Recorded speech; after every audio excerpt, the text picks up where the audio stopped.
जो कैस्ट्रॉल का नाम ऐसा है कि हाउस होल्ड नेम है और किसी से छुपा हुआ मल्टीनेशनल कंपनी है और सब ये जानते हैं कैस्ट्रॉल का नाम लेके भाई ये क्या करती है, तो भाई क्या करती है, लुब्रिकेंट्स बनाती है, इसके ऑयल आते हैं, किसी से भी आप पूछ लेंगे ना। तो ये बड़ी इसकी स्ट्रेंथ है। और ये जो है, ये जो इसका जो पेरेंट है वो कैस्ट्रॉल यूके है और इसकी ब्रांड इक्विटी की कोई कंपैरिजन नहीं है। प्रॉब्लम क्या है? प्रॉब्लम इसमें ये है कि there is no growth at all. तो ये वैल्यू शेयर जिसको बोलते हैं ना, वो है।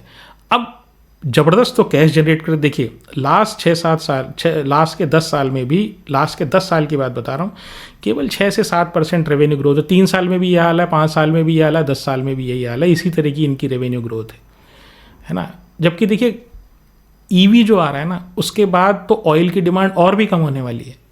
जैसे जैसे ईवी में की तरफ हम शिफ्ट हो रहे हैं तो वहाँ तो ऑयल की ज़रूरत ही नहीं हो, तो मोटर है खाली। तो ऑयल की डिमांड, अब 10 साल से इनका जो रेवेन्यू है वो फ्लैट है और करीब करीब इतना ही इनकी प्रॉफिट ग्रोथ है। कैश ज़बरदस्त जनरेट करते हैं और जनरेट करने के बाद चूंकि लगाने को कहीं नहीं है तो क्या करेंगे, डिविडेंड की फॉर्म में ये दे देते हैं। तो सब कुछ अच्छा है ना, बट ग्रोथ नहीं है। तो ये वैल्यू शेयर जिसको बोलते हैं ना, वो है। लेकिन आप ये समझिए आजकल के बाज़ार जो है ना वो बहुत चेंज हो चुका, वैल्यूएशन के मीट्रिसेस अलग तरीके के चेंज हो चुके। तो इसलिए जो है ना वो आप जो है ग्रोथ, मतलब आजकल का जो ट्रेंड है ना वो ग्रोथ शेयर्स के बारे में, ग्रोथ जिस शेयर में हो। छोटी से मल्टी बैगर जब हम बात करते हैं ना तो वहाँ हम कोई कंपनी के असेट्स और लाइबिलिटी की बात नहीं करते हैं कि इसकी असेट कितनी है, इसकी लाइबिलिटी कितनी है। हम सीधी सी बात ये करते हैं कि भाई अगले साल ये कितना कमाने वाली है ये कंपनी और कितनी बड़ी हो जाएगी। अभी छोटी सी है ना, अभी कितनी बड़ी हो जाएगी।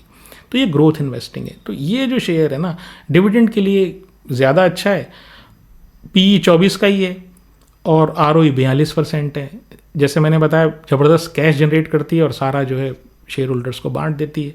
ये कंपनी अपने पेरेंट को कुछ रॉयल्टी भी देती है, तो वो खर्चा इनका अलग है।